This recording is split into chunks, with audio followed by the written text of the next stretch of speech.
Hello everyone, हम UP triple S C पेट 2022 रोजगार publication की बुक रिव्यू कर रहे हैं, जिसमें हमने फोर्थ चैप्टर भारतीय अर्थव्यवस्था 1947 से 91 तक देखा। योजना आयोग पंचवर्षीय योजनाओं को भी देखा, मिश्रित अर्थव्यवस्था को भी देखा है, हरित क्रांति, दूध का विकास, ऑपरेशन फ्लड सभी को देखा। वर्ष 1991 आर्थिक सुधार और उसके बाद की अर्थव्यवस्था सभी को हमने पार्ट 1, पार्ट 2, पार्ट 3 करके कवर किया है। आइए आगे का भाग देखते हैं। वर्ष 2014 के पश्चात के आर्थिक सुधार कौन कौन से हैं, जिसमें हम पढ़ेंगे कृषि सुधार, ढांचागत सुधार, श्रम सुधार, आर्थिक सुधार और जीएसटी सुधार। आइए पहले क्या है कृषि। आज कृषि को देखते हैं। कृषि को भारतीय अर्थव्यवस्था का मेरुदंड भी कहा जाता है। जनसंख्या में 52% भाग आजीविका के लिए कृषि पर ही निर्भर होते हैं। औद्योगिक क्षेत्र में भी कृषि का ही महत्व है, जो कच्चे माल की आपूर्ति के लिए आपूर्ति को भी पूरी करता है। आइए देखते हैं। प्रधानमंत्री किसान ट्रैक्टर अनुदान 2022 योजना के अंतर्गत किसानों को उनके बैंक खातों से सीधे लाभ प्रदान किया जाएगा, जिसका लाभ लेने के लिए किसान भारत के किसी भी राज्य में सब्सिडी में ट्रैक्टर के लिए आसानी से आवेदन कर सकते हैं। यह किसानों के लिए एक बहुत ही लाभदायक योजना है, जिसके अंतर्गत किसानों को उनकी श्रेणी के मुताबिक नया ट्रैक्टर खरीदने पर 20 से 50% की सब्सिडी की सुविधा प्रदान की जाएगी। आगे क्या है कृषि में सुधार के लिए मुख्यमंत्री मनोहर लाल खट्टर जी के द्वारा हरियाणा के सभी किसानों का लाभ प्रदान करने हेतु किसान मित्र योजना का आरंभ किया गया। इस योजना के अंतर्गत हरियाणा के सभी किसानों को लाभ प्राप्त होगा और उनकी आय में भी बढ़ोतरी होगी। आपको याद होगा सबसे ज़्यादा अभी किसान आंदोलन भी चला था, जो सबसे ज़्यादा पंजाब और हरियाणा के ही किसान आगे आए थे। आगे देखते हैं हरियाणा किसान मित्र योजना क्या है। 2022 का लाभ केवल 2 एकड़ या फिर उससे कम भूमि वाले किसानों को ही दिया जाएगा। इसके अतिरिक्त क्या है, वह किसान जो कृषि के साथ साथ पशुपालन, डेयरी, बागवानी और अन्य किसी संबंध क्षेत्रों में जुड़े हैं, उन्हें भी इस योजना का लाभ मिलेगा। केंद्रीय वित्त मंत्री निर्मला सीतारमण जी ने कृषि उड़ान योजना का आरंभ करके 2020-21 का केंद्रीय बजट पेश किया था। इस कृषि उड़ान योजना 2022 में किसानों को कृषि उत्पादन के परिवहन के लिए सहायता प्रदान की जाएगी। योजना के अंतर्गत देश के किसानों को फसलों एवं विशेष हवाई विमानों के जरिए समय पर एक स्थान से दूसरे स्थान तक पहुंचा दिया जाएगा। इससे किसानों की फसलों को सही समय पर बाजारों में पहुंचाया जा सकेगा, जिससे किसानों को उनकी फसल का अच्छा मूल्य भी प्राप्त हो सकेगा।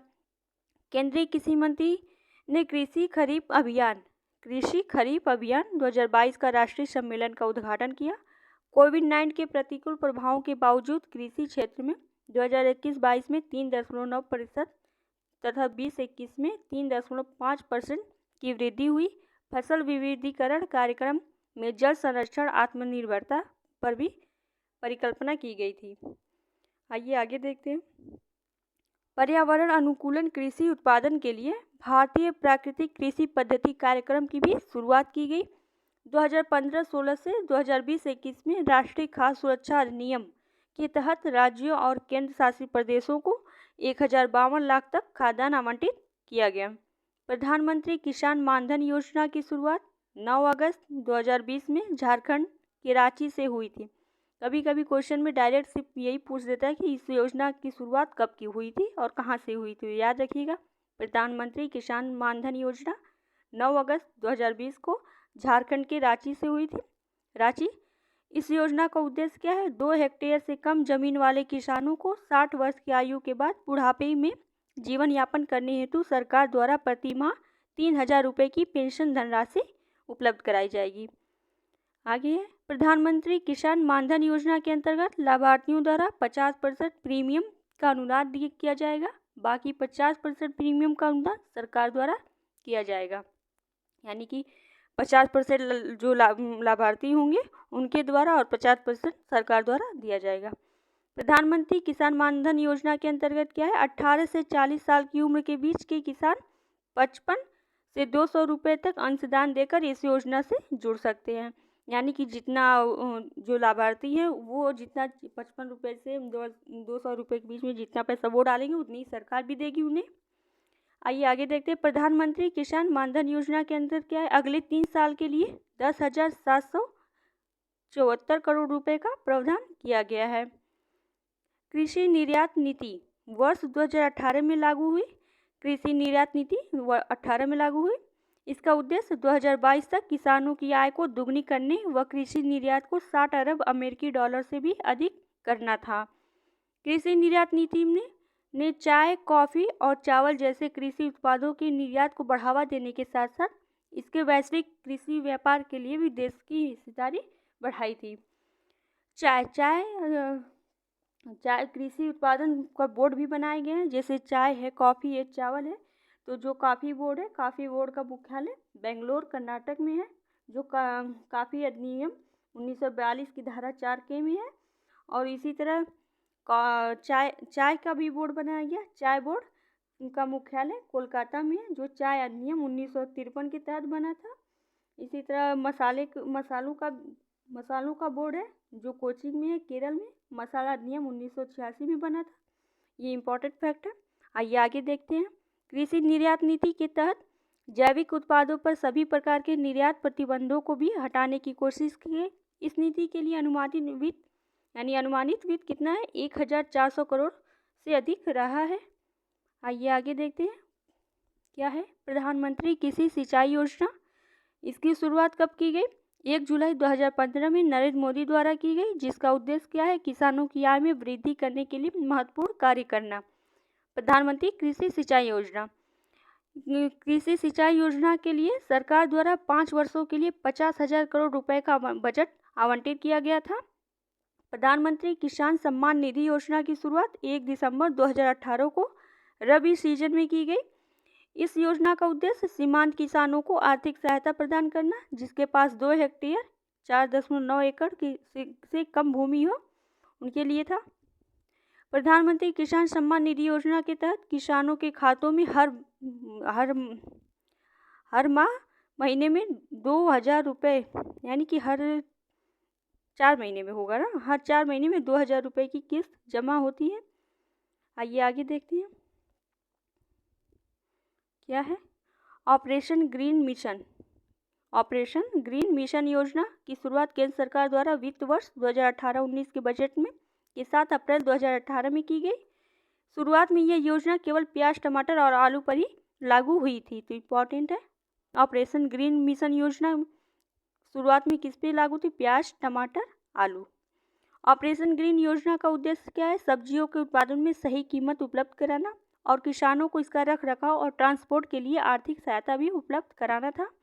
कोरोना काल की गंभीरता को देखते हुए प्याज, आलू, टमाटर के अलावा 19 और फलों जैसे आम, केला, अमरूद, कीवी, लीची, मौसमी, संतरा, कितरू, चकोतरा, कागजी नींबू, पपीता, अनार, कटहल, सेब और अनोला, कृष्णा फल, नाशपाती और जो 11 सब्जियां हैं, जिसमें फ्रेंच बीन्स, करेला, बैगन, शिमला मिर्च, गाजर, फूलगोभी, हरी मिर्च, भिंडी, खीरा, मटर को ऑपरेशन ग्रीन योजना के अंतर्गत शामिल किया गया। प्रधानमंत्री कुसुम योजना। नेक्स्ट है प्रधानमंत्री कुसुम योजना की शुरुआत फरवरी 2019 में हुई। इस योजना का लक्ष्य 2022 तक 28,250 मेगावाट बिजली उत्पन्न करना था। ठीक है, आइए आगे देखते हैं इस योजना के मुख्य घटक क्या है। इसके 3 मुख्य घटक है और क्या है, भूमि पर स्थापित 10,000 मेगावाट के विकेंद्रीकृत ग्रिडों का नवीकरणीय ऊर्जा संयंत्रों से जोड़ना था। दूसरा क्या था, 20 लाख सौर ऊर्जा संचालित कृषि पंपों की स्थापना करना। तीसरा, ग्रिड से जुड़े 15 लाख सौर ऊर्जा संचालित कृषि पंपों का सौरीकरण करना था। प्रधानमंत्री कुसुम योजना के तहत केंद्र सरकार द्वारा कुल 34,000 करोड़ रुपए की वित्तीय सहायता उपलब्ध कराई गई थी। इस योजना को हम प्रधानमंत्री किसान ऊर्जा सुरक्षा एवं उत्थान महाअभियान व फ्री सोलर पैनल योजना के नाम से भी जानते हैं। ठीक है, आइए आगे देखते हैं प्रधानमंत्री फसल बीमा योजना। इसकी शुरुआत 13 जनवरी 2016 को की गई थी। इस योजना का उद्देश्य क्या था? भारतीय कृषि बीमा कंपनी द्वारा देश के किसानों को किसी भी प्राकृतिक आपदा के कारण फसल में बर्बादी होने पर बीमा प्रदान किया जाएगा। प्रधानमंत्री फसल बीमा योजना के अंदर केंद्र सरकार द्वारा 8800 करोड़ रुपए का बजट निर्धारित किया गया। इस योजना के अंतर्गत किसानों को खरीफ फसल पर 2% और रबी की फसल पे 1.5% भुगतान बीमा कंपनी द्वारा करना होगा। यदि 33% से अधिक फसल नष्ट हुई है तो किसानों को प्रधानमंत्री फसल बीमा योजना के अंतर्गत मुआवजा दिया जाएगा। भारत सरकार द्वारा ई रकम एक प्लेटफॉर्म है जिसमें किसानों को अंतर्राष्ट्रीय बाजार से जोड़ा जाएगा। इसकी शुरुआत 1 अगस्त 2017 को की गई थी। ई रकम एक प्लेटफॉर्म, इसकी शुरुआत 1 अगस्त 2017 को की गई। नेक्स्ट है प्रधानमंत्री अन्नदाता सुरक्षा योजना। इसकी शुरुआत 12 सितंबर 2018 को की गई। किसानों की उनकी उपज के हेतु उचित मूल्य प्रदान करना इसका मुख्य उद्देश्य था। प्रधानमंत्री अन्नदाता योजना के अंतर्गत 3 घटक शामिल हैं: मूल्य समर्थन योजना, मूल्य न्यूनतम भुगतान योजना, निजी खरीद एवं सटाक्षर योजना। प्रधानमंत्री मृदा स्वास्थ्य कार्ड योजना। इसकी शुरुआत राजस्थान के श्री गंगानगर जिले के सूरतगढ़ से 19 फरवरी 2015 को मोदी सरकार द्वारा की गई थी। इम्पॉर्टेंट है, इसको याद रखिएगा। आइए नेक्स्ट देखते हैं। प्रधानमंत्री मृदा स्वास्थ्य कार्ड योजना का उद्देश्य देश भर में कृषि क्षेत्र में मिट्टी की सेहत पर ध्यान देकर मिट्टी को आवश्यक पोषण तत्व उपलब्ध कराना था, जिससे मिट्टी की उत्पादन क्षमता बढ़ सके। इस योजना का नारा क्या है? स्वच्छ धरा खेत हरा। ये बहुत इंपॉर्टेंट है, इस नारे को याद रखिएगा। स्वस्थ धरा खेत हरा किस योजना का लोगो है, ऐसे भी आ जाता है, तो ये प्रधानमंत्री मृदा स्वास्थ्य कार्ड योजना का है। यह 2015 को अंतर्राष्ट्रीय मृदा वर्ष भी घोषित किया गया था। राष्ट्रीय खाद्य सुरक्षा योजना नेक्स्ट है। इसकी शुरुआत 2013 में राष्ट्रीय खाद्य सुरक्षा अधिनियम पारित करके किया गया था। आइए नेक्स्ट देखते हैं। राष्ट्रीय खाद्य सुरक्षा योजना का उद्देश्य क्या है? बाजार से कम कीमत पर सार्वजनिक वितरण प्रणाली के माध्यम से लक्षित वर्ग को चावल, गेहूं और मोटा अनाज सरकार द्वारा उपलब्ध करवाया गया था। राष्ट्रीय खाद्य सुरक्षा योजना में लक्षित सार्वजनिक वितरण प्रणाली के अंतर्गत खाद्यान्न प्राप्त करने के लिए 75% और ग्रामीण आबादी एवं 25% शहरी आबादी को कवरेज प्रदान किया गया। नेक्स्ट है पीएम गति शक्ति को बढ़ावा देने वाले 7 कारक यानी सड़क, रेल मार्ग, हवाई मार्ग, विमानपत्तन, माल परिवहन, जलमार्ग और लॉजिस्टिक अवसंरचना है। राष्ट्रीय अवसंरचना पाइपलाइन में 7 कारकों से जुड़ी परियोजनाओं को पीएम गति शक्ति फ्रेमवर्क से जोड़ा गया है। राष्ट्रीय राजमार्ग नेटवर्क में 2022-23 में 25,000 किलोमीटर का विस्तारण किया जाएगा। 2022-23 में 4 स्थानों पर मल्टी मॉडल लॉजिस्टिक पार्क बनाने का भी पीपीपी प्रारूप के जरिए सुविधाएं प्रदान की गई हैं। नेक्स्ट है 2022-23 में देशी विश्व स्तरीय प्रौद्योगिकी एवं क्षमता वृद्धि कवच के तहत रेल मार्ग नेटवर्क में 2000 किलोमीटर जोड़ा जाएगा। अगले 3 साल के दौरान 400 उत्कृष्ट वंदे भारत रेलगाड़ियों का भी निर्माण होगा। आइए आगे देखते हैं। उद्यम ई श्रम, NCAS और असीम पोर्टल को आपस में भी जोड़ा जाएगा। 130 लाख MSME को इमरजेंसी क्रेडिट लिंक गारंटी योजना यानी ECLGS के तहत अतिरिक्त कर्ज दिया गया। ECLGS मार्च 2023 तक बढ़ाया जाएगा। गुणवत्तापूर्वक मानसिक स्वास्थ्य परामर्श और देखरेख सेवाओं के लिए मानसिक स्वास्थ्य कार्यक्रम भी शुरू किया गया। ऑनलाइन प्रशिक्षण के जरिए नागरिकों की कुशलता बढ़ाने के लिए digital ecosystem for skilling and livelihood launch किया गया, यानी ये पोर्टल लॉन्च किया गया DESH स्टेक। नेक्स्ट है ड्रोन शक्ति। ड्रोन शक्ति की सुविधा और सेवा के रूप में ड्रोन DRAS के लिए स्टार्टअप को बढ़ावा दिया गया। 2022-23 में घरेलू उद्योग के लिए निर्धारित पूंजीगत खरीदारी बजट का 68% निर्धारित किया गया, जो 2021 में 58% के मुकाबले अधिक रहा। ये आगे देखते हैं। 25% रक्षा अनुसंधान विकास बजट के साथ उद्योग, स्टार्टअप और शिक्षा के लिए रक्षा अनुसंधान विकास खोला जाएगा। मिशन शक्ति, मिशन वात्सल्य, सक्षम आंगनबाड़ी और पोषण 2.0 के जरिए महिलाओं और बच्चों को एकीकृत लाभ प्रदान किया जाएगा। आइए नेक्स्ट देखते हैं। उद्यम पूंजी और निजी इक्विटी ने पिछले साल 5.5 लाख करोड़ रुपए से अधिक का निवेश किया और एक सबसे बड़े स्टार्टअप और विकास इकोसिस्टम में सुविधा प्रदान की। अर्थव्यवस्था में समग्र प्रोत्साहन के लिए राज्यों की सहायता के लिए वर्ष 2022-23 में 1 लाख करोड़ रुपए का आवंटन और 50 वर्षीय ब्याज मुक्त ऋण प्रदान करना, जो सामान्य ऋण के अतिरिक्त रहा है। 2022-23 में राज्यों को जीएसडीपी के 4% और वित्तीय घाटे की अनुमानित होगी, जिसका 0.5% विद्युत ऊर्जा सुधारों में उपयोग किया जाएगा। आइए नेक्स्ट देखते हैं, ढांचागत सुधार क्या है। ढांचागत सुधार, आइए देखते हैं। ढांचागत सुधार के अंतर्गत स्वास्थ्य, आय व शिक्षा को अत्यंत महत्वपूर्ण स्थान दिया गया है। केंद्रीय मंत्रिमंडल द्वारा नई शिक्षा नीति 2020 की घोषणा प्रधानमंत्री नरेंद्र मोदी के नेतृत्व में की गई। नई शिक्षा नीति ने देश की 34 साल पुरानी 1986 में बनी शिक्षा नीति को बदल दिया। नई शिक्षा नीति का लक्ष्य भारत के स्कूलों और उच्च शिक्षा प्रणाली में इस तरह की सुविधा लाना है कि देश दुनिया में ज्ञान का सुपर पावर कहलाए। इस नई शिक्षा में क्या इंपॉर्टेंट है? पुरानी नीति में 10+2 के ढांचे में बदलाव करते हुए नई शिक्षा में क्या है, 5+3+3+4 का ढांचा लागू किया गया है। ये इंपॉर्टेंट है, इसको याद रखिएगा।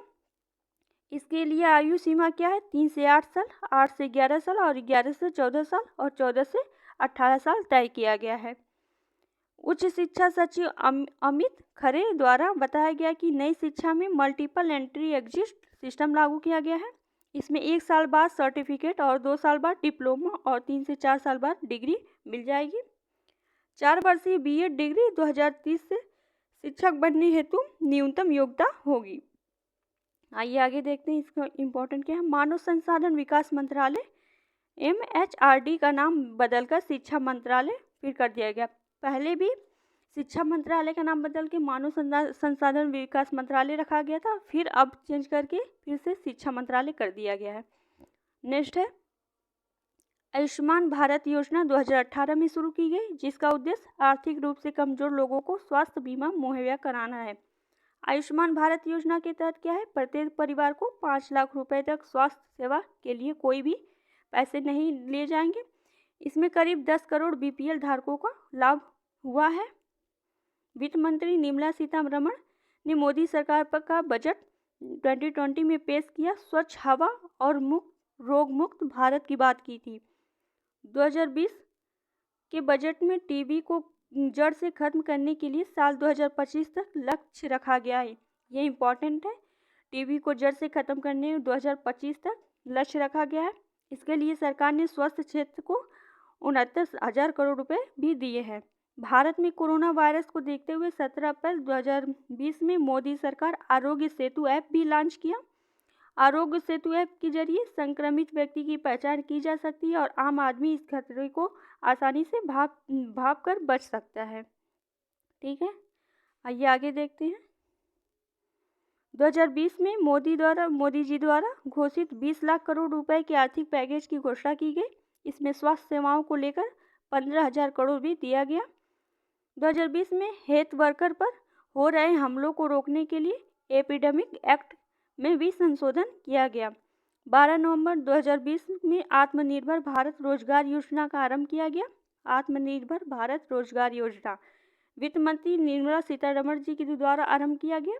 इस योजना को कोविड-19 काल से उभर रहे भारत में रोजगार को बढ़ावा देने के लिए ही आरंभ किया गया था।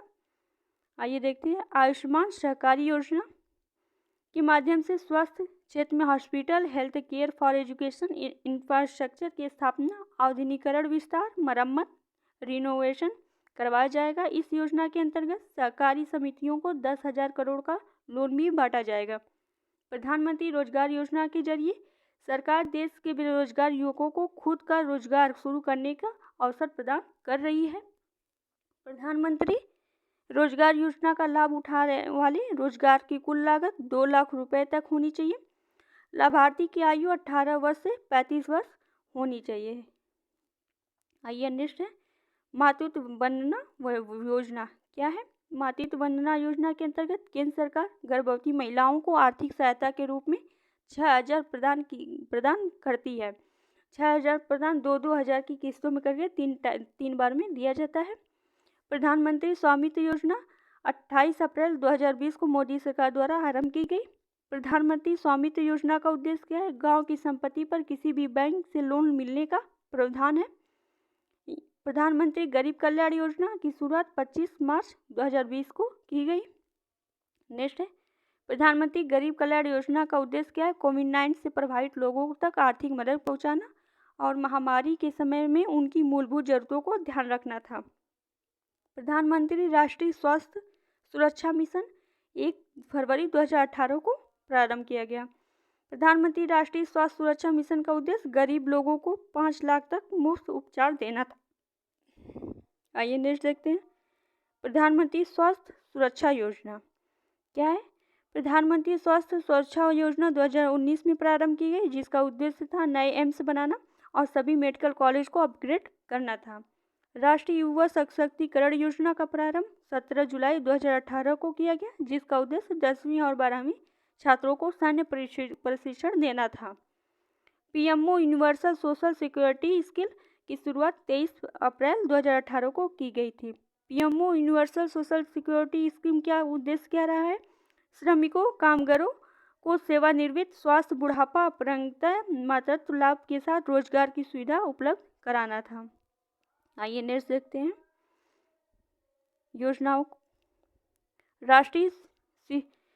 राष्ट्रीय शिक्षुता प्रशिक्षण योजना की शुरुआत 19 अप्रैल 2016 में की गई, जिसका उद्देश्य सेंट्रल गवर्नमेंट छात्रों को सरकारी निजी संस्थाओं में कौशल प्रशिक्षण उपलब्ध कराना था। आप अगर आप नोट्स बना रहे हैं तो सभी पहले योजनाओं के नाम लिखिए, योजनाओं के नाम, उसके किस सन में ये प्रारंभ किए गए और उसके बाद इसके उद्देश्य क्या है। ऐसे करके आपके नोट्स बहुत अच्छे तैयार होंगे। ठीक है, आप ऐसे शॉर्ट नोट्स बनाइए और रिवाइज करने के लिए काफ़ी ऐसे ही हेल्पफुल होंगे। पहले योजना का नाम लिखिए, फिर किस सन में प्रारंभ हुआ और उनके उद्देश्य क्या रहे हैं, ऐसे करके बनाइए, बहुत हेल्पफुल होंगे। आइए आगे देखते हैं क्या है। प्रधानमंत्री राष्ट्रीय पोषण मिशन निपोषण अभियान की शुरुआत 8 मार्च 2018 में की गई, जिसका उद्देश्य कम पोषण, एनीमिया, कम वजन के जन्म बच्चों और बीमारियों से निपटने के लिए किया गया था। प्रधानमंत्री अनुसंधान फेलोशिप योजना, इसकी शुरुआत 5 मार्च 2018 में की गई थी। इसका उद्देश्य क्या है? पीएचडी के लिए फेलोशिप प्रोग्राम उपलब्ध कराना था। नेक्स्ट है सोलर चरखा योजना क्या है? सोलर चरखा योजना प्रारंभ 5 फरवरी 2018 में किया गया था। इसका उद्देश्य महिलाओं को प्रशिक्षित करके रोजगार उपलब्ध कराना व खादी के वस्त्र वाले क्षेत्र को भी बढ़ावा देना था। महिला स्वाभिमान योजना, इस योजना की शुरुआत 28 जनवरी 2018 में हुई थी। इसका उद्देश्य स्त्री स्वास्थ्य और स्वच्छता के लिए सीएससी की पहल थी। खेलो इंडिया स्कूल गेम्स, इसकी शुरुआत 31 जनवरी 2018 को की गई। इनका उद्देश्य स्कूलों में प्रतिभाशाली छात्रों को ढूंढना और उन्हें 5 लाख की छात्रवृत्ति प्रदान करना था। नेक्स्ट है राष्ट्रीय सामाजिक सुरक्षा कोष का गठन। औपचारिक क्षेत्र के 38 करोड़ से अधिक श्रमिकों और राष्ट्रीय डेटाबेस बनाने के लिए मंत्रालय ने एक बड़ा कदम के तौर पर 26 अगस्त 2021 को श्रम पोर्टल लॉन्च किया। श्रम पोर्टल कब लॉन्च हुआ? 26 अगस्त 2021 को। वित्त वर्ष 2021-22 में मनरेगा के लिए आवंटन बढ़ाकर 73,000 करोड़ कर दिया गया, जो वित्त वर्ष 2020-21 में 61,500 करोड़ रुपए था। वित्त वर्ष 2021-22 के लिए अभी तक आवंटन बढ़ाकर 98 करोड़ रुपए कर दिया जा चुका है। वित्त वर्ष 2021-22 में अभी तक 8.70 करोड़ से ज़्यादा लोगों को और 6.10 करोड़ परिवारों को काम उपलब्ध कराया जा चुका है। आइए नेक्स्ट देखते हैं श्रम सुधार। श्रम सुधार में क्या क्या सुधार किए गए हैं? 4 श्रम संहिताओं में समाहित करने का कार्य 2014 से प्रारंभ कर दिया गया था। कुल 44 श्रम कानूनों में से 12 श्रम कानून 2014 से पहले ही निरस्त किए जा चुके थे। वेतन संबंधी संहिता अगस्त 2019 से पहले ही संसद द्वारा सर्वसम्मति से पारित किया जा चुका है। सरकार ने 50 करोड़ श्रमिकों को न्यूनतम मजदूरी, समय पर वेतन मिलने पर कानूनी अधिकार दिया था। नेक्स्ट है व्यावसायिक सुरक्षा एवं स्वास्थ्य संहिता विधेयक 2020 में 13 श्रम कानून, औद्योगिक संबंध संहिता विधेयक 2020 में 3 श्रम कानून तथा सामाजिक सुरक्षा संहिता विधेयक में 9 श्रम कानूनों को समाहित किया गया। श्रम संबंधी संसदीय स्थायी समिति में 233 सिफारिशों में से 74% सिफारिशों को स्वीकार करते हुए इन संहिताओं को अंतिम रूप दिया गया, यानी मान लिया गया। आइए आगे देखते हैं श्री गंगावार ने कहा, प्रधानमंत्री नरेंद्र मोदी का मंत्र है रिफॉर्म, परफॉर्म और ट्रांसफॉर्म।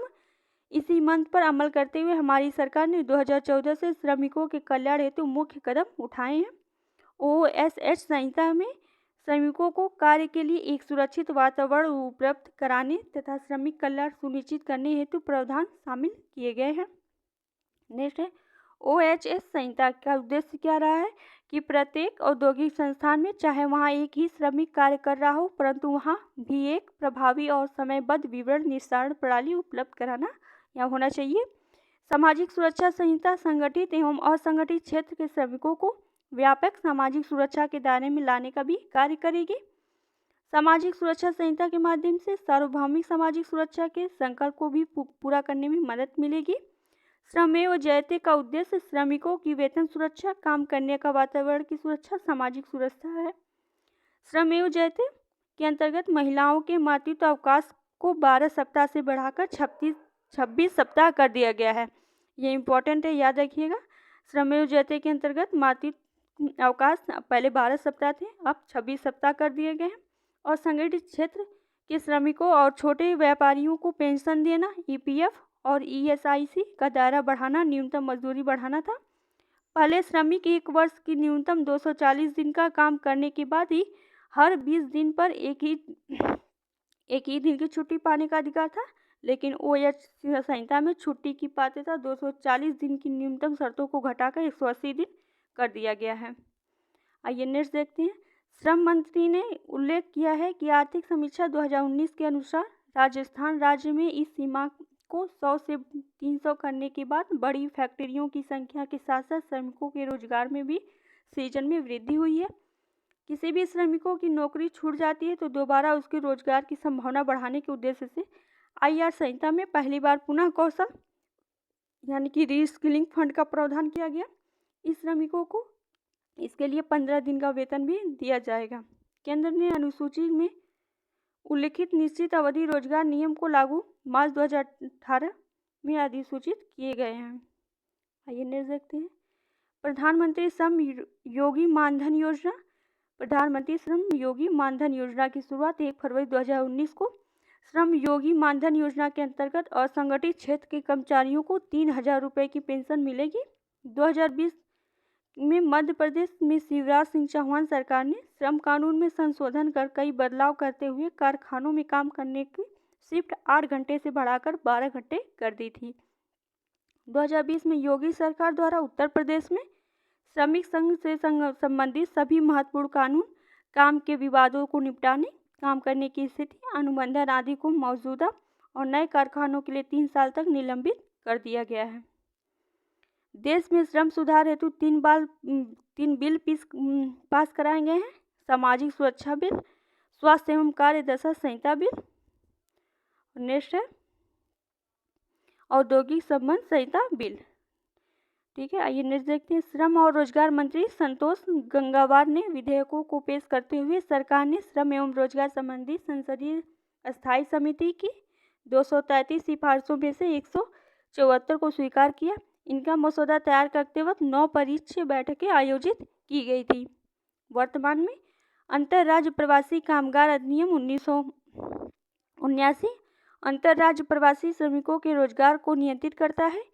यह केवल 5 या अधिक प्रवासी श्रमिकों पर ही लागू होता है, लेकिन नए प्रावधान के अनुसार इस सीमा को बढ़ाकर 10 कर्मचारी या उससे अधिक भी कर दिया गया है। नेक्स्ट है, मोदी सरकार द्वारा कोरोना काल में स्वास्थ्य सुरक्षा पारित की गई, जिसके तहत असंगठित एवं संगठित क्षेत्र के मजदूर श्रमिकों को भी लाभ उठा सकेंगे। आइए नेक्स्ट देखते हैं हमारा क्या है, आर्थिक सुधार। आर्थिक सुधार में नमामि गंगे योजना 10 जुलाई 2014 को गंगा नदी के संरक्षण और शुद्धिकरण के लिए की गई। योजना की देखरेख जल संसाधन मंत्री उमा भारती कर रही थी। इस योजना को 2020 तक पूरा करने का लक्ष्य था। नमामि गंगे योजना के तहत अगले 5 वर्षों के लिए 2,037 करोड़ रुपए आवंटित किए गए थे। प्रधानमंत्री जनधन योजना, इसकी शुरुआत 28 अगस्त 2014 को हुई। इस योजना का नारा लोगों क्या है, मेरा खाता भाग्य विधाता। ठीक है, तो कभी कभी पूछ देता है डायरेक्ट लोगो ही कि मेरा खाता भाग्य विधाता किसका लोगो है, तो ये प्रधानमंत्री जन धन योजना की है। इस योजना का उद्देश्य वंचित वर्गों तक बैंक खाता, ऋण, बीमा, पेंशन पहुंच को सुनिश्चित और वित्तीय समावेशन करना रहा है। प्रधानमंत्री जन धन योजना में 10 लाख की उम्र या इससे बड़ा कोई भी व्यक्ति यह खाता खोल सकता है। इस योजना के अंतर्गत 1 लाख रुपए का दुर्घटना बीमा और 30,000 रुपये का जीवन बीमा का प्रावधान है। 17 जनवरी 2018 तक प्रधानमंत्री जन धन योजना के अंतर्गत 30.97 करोड़ खाते खोले जा चुके थे, जिनमें 73,689.72 करोड़ रुपए की राशि जमा की गई। मेक इन इंडिया की शुरुआत 25 दिसंबर 2014 को की गई, जिसका लक्ष्य 2014 से 2020 तक जीडीपी के विनिर्माण क्षेत्र में हिस्सेदारी को 16% से बढ़ाकर 25% करना था। मेक इन इंडिया का उद्देश्य बहुराष्ट्रीय और राष्ट्रीय कंपनियों को भारत में अपने उत्पादों के निर्माण के लिए प्रोत्साहित करना तथा अर्थव्यवस्था के 25 क्षेत्रों में रोजगार सृजन और कौशल में वृद्धि करने पर ध्यान केंद्रित करना था। दीनदयाल उपाध्याय ग्रामीण कौशल योजना, इसकी शुरुआत 28 सितंबर 2014 को पंडित दीनदयाल के 98वें जन्मतिथि पर की गई थी। दीनदयाल उपाध्याय ग्रामीण कौशल योजना का उद्देश्य ग्रामीण क्षेत्र में निवासित युवकों की समावेशी विकास को हासिल करने के लिए कौशल तथा उत्पादक क्षमता को विकसित करना था। दीनदयाल उपाध्याय ग्रामीण कौशल योजना का लक्ष्य 3 सालों में 15 से 35 वर्ष की उम्र के अंतर्गत आने वाले 10 लाख ग्रामीण युवकों को रोजगार वितरण करना। इस योजना हेतु 1500 करोड़ रुपए का प्रारंभिक फंड आवंटित किया गया था। आइए नेक्स्ट देखते हैं। स्वच्छ भारत अभियान क्या है? स्वच्छ भारत अभियान की शुरुआत कब की गई? 2 अक्टूबर 2014 को हुई। इसका लक्ष्य संपूर्ण भारत में स्वच्छ बनाना था। इस अभियान का नारा क्या था? एक कदम स्वच्छता की ओर। यह योजना विकास मंत्रालय द्वारा किया गया था। 2 अक्टूबर को गांधी जी की गांधी जयंती भी है, ठीक है, उनका बर्थडे। सांसद आदर्श ग्राम योजना की शुरुआत कब की गई? 11 अक्टूबर 2014 को मोदी सरकार द्वारा जयप्रकाश नारायण के जन्मदिन पर की गई। इस योजना का लक्ष्य प्रत्येक सांसद द्वारा 2019 तक 3 गांव और 2024 तक कुल 8 गांवों को गोद लेकर विकसित करना था। यानी कि जो भी सांसद हैं सभी सांसदों को अपने एरिया में 3 गांव को शामिल करना था। शामिल करके वो उसके विकास पे ध्यान देंगे, उसको आगे बढ़ाएंगे, ये लक्ष्य रखा गया था इस मिशन के तहत। नेक्स्ट है मिशन इंद्रधनुष योजना। क्या है? मिशन इंद्रधनुष योजना का प्रारंभ भारत में मोदी सरकार के केंद्रीय स्वास्थ्य मंत्रालय ने सभी बच्चों को टीकाकरण के अंतर्गत लाने के लिए सुशासन दिवस के अवसर पर 25 दिसंबर 2014 को इसका प्रारंभ किया गया था। मिशन इंद्रधनुष योजना के अंतर्गत 7 बीमारियों जैसे काली खांसी, diphtheria, tetanus, TB, polio, hepatitis B, खसरा का टीकाकरण किया जाएगा। इस अभियान का उद्देश्य 2020 तक संपूर्ण टीकाकरण के लक्ष्य को प्राप्त करना था। पहल योजना क्या है? पहल योजना की शुरुआत 1 जनवरी 2015 में हुई, जिसका उद्देश्य एलपीजी सिलेंडर के सब्सिडी के पैसों को सीधे उपभोक्ताओं के बैंक खाते में भेजना था। नेक्स्ट है पहल योजना गिनीज वर्ल्ड में दर्ज की गई। यह मोदी की सबसे प्रसिद्ध योजना है। इसे DBTL स्कीम के नाम से भी जाना जाता है। नेक्स्ट है हृदय योजना। इसका प्रारंभ 21 जनवरी 2015 को भारत के पुराने शहर गांव के विकास और वृद्धि के लिए किया गया। इस योजना को शहरी विकास मंत्रालय द्वारा प्रारंभ किया गया था। हृदय योजना को पूरा करने के लिए 27 महीने यानी मार्च 2017 तक का समय 500 करोड़ रुपए खर्च करने का प्रावधान रखा गया था। नेक्स्ट है बेटी बचाओ बेटी पढ़ाओ योजना। यह 22 जनवरी 2015 को पानीपत यानी हरियाणा से शुरू की हुई थी, जिसका उद्देश्य लड़कियों को बचाने, सशक्त बनाने और कल्याणकारी सेवाओं के लिए जागरूकता पैदा करना था। बेटी बचाओ और बेटी पढ़ाओ में माधुरी दीक्षित को भारत सरकार द्वारा ब्रांड एम्बेसडर नियुक्त किया गया था।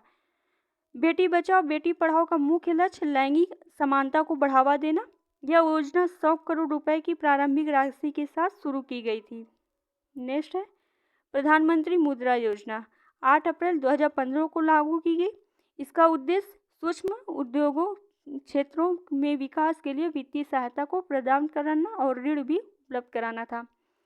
3 प्रकार के लोन यानी प्रधानमंत्री मुद्रा योजना के अंतर्गत दिए जाते हैं। शिशु के तहत 50,000, किशोर के लिए 5 लाख और वयस्क के लिए 10 लाख रुपए तक लोन देने का प्रावधान है। इस योजना के तहत लोन प्रदान करने में किसी तरह की प्रोसेसिंग चार्ज नहीं लगाया जाएगा। नेक्स्ट है उजाला योजना।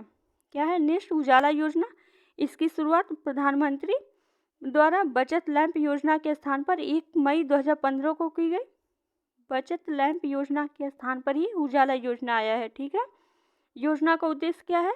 बिजली की खपत को कम करने के लिए एलईडी बल्बों का कम मूल्य पर वितरण करना इसका मुख्य उद्देश्य रहा है उजाला योजना का। आइए नेक्स्ट देखते हैं। प्रधानमंत्री सुरक्षा बीमा योजना। इसका प्रारंभ 9 मई 2015 को कोलकाता में किया गया। इसका उद्देश्य भारतीय नागरिकों को आकस्मिक बीमा कवरेज प्रदान करना था। प्रधानमंत्री सुरक्षा बीमा के तहत बचत बैंक खाते 18 से 70 वर्ष की आयु का कोई भी भारतीय नागरिक 12 रुपये प्रति वर्ष का प्रीमियम भरकर 1 लाख से 2 लाख रुपए तक दुर्घटना बीमा लाभ ले सकता है। नेक्स्ट है अटल पेंशन योजना। इसकी शुरुआत 9 मई 2015 को कोलकाता में शुरू की। इसका लक्ष्य क्या है? असंगठित क्षेत्र के लोगों को पेंशन सुविधा उपलब्ध प्रदान करना था। अटल पेंशन योजना पेंशन फंड नियामक और विकास प्राधिकरण द्वारा प्रशासित है। अटल पेंशन योजना 18 से 40 वर्ष की आयु वर्ग का कोई भी व्यक्ति अपने द्वारा बैंक में जमा किए गए रुपए आधार पर 1000 से 5000 तक की पेंशन प्राप्त कर सकता है। अटल पेंशन योजना के तहत 60 वर्ष की आयु के बाद योजना के लाभों का लाभ उठाने के लिए एक व्यक्ति को कम से कम 20 साल पहले उसको योगदान करना होगा। नेक्स्ट है अमृत योजना। अटल मिशन फॉर रिन्यूएशन और अर्बन ट्रांसफॉर्मेशन की शुरुआत 24 जून 2015 को हुई। इसका उद्देश्य सभी विशेषकर गरीब और वंचित लोगों के लिए जीवन की गुणवत्ता हेतु बुनियादी सुविधाओं को उपलब्ध कराना था। अमृत योजना के अंतर्गत 100 स्मार्ट सिटी बनाने और 100 शहरों को आधारभूत सुविधाओं का विकास करने और 2022 तक शहरी इलाकों में सभी के लिए घर बनाने की योजना है। इस योजना का बजट 5000 करोड़ रुपए था। नेक्स्ट है स्मार्ट सिटी योजना। इसकी शुरुआत 25 जून 2015 को की गई। इसका उद्देश्य 2020 तक 161 चुने शहरों पहले 100 थे, अब 61 बढ़ा दिए गए स्मार्ट शहरों के रूप में विकसित करना है। नेक्स्ट है प्रधानमंत्री आवास योजना। इसकी शुरुआत 20 जून 2015 को किया गया। इस योजना को सबके लिए आवास नाम से भी कहा जाता है, यानी प्रधानमंत्री आवास योजना को सबके लिए आवास इसका अदर नाम है। इस योजना का लक्ष्य 2022 तक 2 करोड़ नए हाउस यानी घर बनाने का निर्माण करने का कार्य है। नेक्स्ट है डिजिटल इंडिया मिशन। इसकी शुरुआत 1 जुलाई 2015 को हुई। इसका उद्देश्य क्या है? सरकारी सेवाओं और इलेक्ट्रॉनिक तरीके से जनता को उपलब्ध कराना था। नेक्स्ट है प्रधानमंत्री कृषि सिंचाई योजना। क्या है? इसकी शुरुआत 1 जुलाई 2015 को की गई। इसका मुख्य उद्देश्य किसानों को कहीं से भी सिंचाई हेतु पानी उपलब्ध कराना है। Skill India mission. इसकी शुरुआत 15 जुलाई 2015 को हुई। इसका उद्देश्य 2022 तक युवाओं को कौशल विकास करना और इस मिशन का ब्रांड एम्बेसडर सचिन तेंदुलकर को चुना गया। स्किल इंडिया के ब्रांड एम्बेसडर सचिन तेंदुलकर हैं, इम्पोर्टेंट है। प्रधानमंत्री कौशल विकास योजना। इसकी शुरुआत 16 जुलाई 2015 को। इसका उद्देश्य युवाओं को प्रशिक्षित कर नौकरी मुहैया करवाना था। नेक्स्ट है सागरमाला प्रोजेक्ट। क्या है? ये 31 जुलाई 2015 में इस प्रोजेक्ट के अंतर्गत 12 बंदरगाहों को विश्व स्तरीय करने के लिए 7000 करोड़ रुपए का भी बजट रखा गया था। नेक्स्ट है उदय योजना। क्या है? नेक्स्ट उदय योजना। इसका प्रारंभ 5 नवंबर 2015 को हुआ। इसका लक्ष्य बिजली वितरण कंपनियों को वित्तीय सुधार पर घाटों से उबारना और इस योजना का पहला राज्य कौन सा? झारखंड। नेक्स्ट है स्टार्टअप योजना। इसकी शुरुआत 16 जनवरी 2016 को हुई। इसका उद्देश्य नए कारोबारियों को बढ़ावा देना और वह कारोबार शुरू करने के लिए अनुकूल वातावरण का सृजन करना भी रहा है। नेक्स्ट है सेतु भारतम योजना। इसकी शुरुआत 4 मार्च 2016 को हुई। इसका मुख्य लक्ष्य 2019 तक सभी राष्ट्रीय राजमार्गों को रेलवे क्रॉसिंग से मुक्त करना और 1500 ब्रिज बनाने के लिए 50,000 करोड़ रुपए का बजट रखा गया। नेक्स्ट है स्टैंड अप इंडिया। इसकी शुरुआत 5 अप्रैल 2016 को हुई। इस योजना के अंतर्गत नई कंपनियां स्थापित करने के लिए 10 लाख से 1 करोड़ तक का ऋण देना सुनिश्चित किया गया। नेक्स्ट है प्रधानमंत्री उज्ज्वला योजना। आइए देखते हैं क्या है प्रधानमंत्री उज्ज्वला योजना। इसकी शुरुआत 1 मई 2016 को की गई। इसका उद्देश्य 6 करोड़ गरीब और ग्रामीण महिलाओं को मुफ्त एलपीजी कनेक्शन देना। इस योजना का बजट 8,000 करोड़ रखा गया था। प्रधानमंत्री जन आरोग्य योजना आयुष्मान भारत की 23 सितंबर 2018 में झारखंड की राजधानी रांची में प्रारंभ की गई थी। नेक्स्ट, प्रधानमंत्री जन आरोग्य योजना का उद्देश्य क्या रहा है? आर्थिक रूप से कमजोर लोगों को स्वास्थ्य बीमा मुहैया कराना। योजना में बीपीएल धारकों को फायदा और 1350 तरह की जांचें सर्जरी मेडिसिन योजना में शामिल की गई थी। आइए नेक्स्ट है प्रधानमंत्री सहज बिजली योजना। बिजली हर घर प्रधानमंत्री सहज बिजली हर घर योजना सौभाग्य की शुरुआत से 25 सितंबर 2017 को हुई। इस योजना के तहत 31 मार्च 2019 तक हर घर में बिजली पहुंचाने का लक्ष्य रखा गया। इस योजना के तहत सिर्फ 500 रुपये के भुगतान पर घरों को भी विद्युत कनेक्शन मुहैया कराया जाएगा। भारतीय रिजर्व बैंक द्वारा डिजिटल रुपये की शुरुआत 2022-23 में की गई। देश भर में रसायन मुक्त प्राकृतिक खेती को बढ़ावा दिया जाएगा। शुरू में गंगा नदी के सटे 5 किलोमीटर की चौड़ाई तक ये गलियारे वाले किसानों की जमीनों पर ध्यान दिया जाएगा। नेक्स्ट है नाबार्ड कृषि और ग्रामीण उद्यम से जुड़े स्टार्टअप को वित्तीय मदद के लिए मिश्रित पूंजी कोष की सुविधा देगा। केंद्रीय सूक्ष्म लघु और मध्यम उद्योग मंत्री नारायण राणे ने 27 अप्रैल 2022 को एंटरप्राइज इंडिया शीर्ष एमएसएमई मंत्रालय में मेगा इवेंट द्वारा उद्घाटन किया गया। यह योजना आज़ादी के अमृत महोत्सव के अनुरूप रही है। नेक्स्ट है डिजिटल इंडिया RISCV DRIRV कार्यक्रम की शुरुआत 27 अप्रैल 2022 को भारत सरकार द्वारा दिसंबर 2023 तक देश और दुनिया के भविष्य के लिए माइक्रो प्रोसेसर बनाने और उद्योग ग्रेड वाणिज्य सिलिकॉन अज्ञे डिजाइन प्राप्त करने के उद्देश्य से की गई है। सिलिकॉन सिटी किसे कहा जाता है? क्या आप कमेंट में करके बता सकते हैं? सिलिकॉन सिटी के नाम से किस शहर को जाना जाता है? आइए नेक्स्ट देखते हैं। हर घर नल से जल के तहत वर्ष 2022-23 में 3.8 करोड़ परिवार को शामिल करने के लिए 60,000 करोड़ रुपए आवंटित किए गए। प्रधानमंत्री आवास योजना के तहत 2022-23 में 80 लाख घरों को पूरा करने के लिए 48,000 करोड़ रुपए भी आवंटित किए गए हैं। आइए नेक्स्ट देखते हैं। पूर्वोत्तर के बुनियादी ढांचे और सामाजिक विकास परियोजनाओं और वित्त पोषण के लिए नई योजनाएं PMDEVINE की शुरुआत की गई है।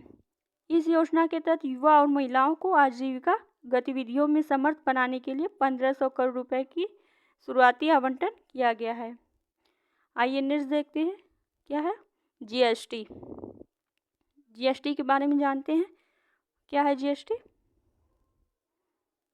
GST का पूरा नाम वस्तु एवं सेवा कर यानी गुड्स एंड सर्विसेज है, जिसे 1 जुलाई 2017 को लागू किया गया। असम GST लागू करने वाला पहला राज्य और जम्मू कश्मीर लागू करने वाला सबसे आखिरी राज्य, यानी सबसे पहले असम में GST लागू की गई थी और सबसे लास्ट में जम्मू कश्मीर में लागू की गई थी। GST एक इनडायरेक्ट टैक्स है यानी अप्रत्यक्ष कर है। इसके अंतर्गत 17 टैक्स और 23 अधिभार शामिल है। इसको लागू करने का सुझाव विजय केलकर समिति, इंपॉर्टेंट है, सब लिख लीजिएगा, विजय केलकर समिति द्वारा किया गया था। नेक्स्ट है अनुच्छेद 289A के तहत GST गठित हुआ। वह 122वें 101वां संविधान संशोधन अधिनियम की तरफ ये पारित किया गया।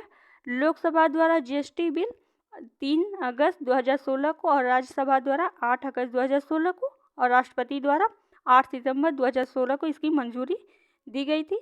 GST सर्वप्रथम विश्व में फ्रांस देश 1954 में लागू किया गया और भारत का जो मॉडल है GST का वो कनाडा के मॉडल पर आधारित है। इसको लागू करने वाला 166वां देश बना भारत है। ठीक है, आइए आगे का देखते हैं।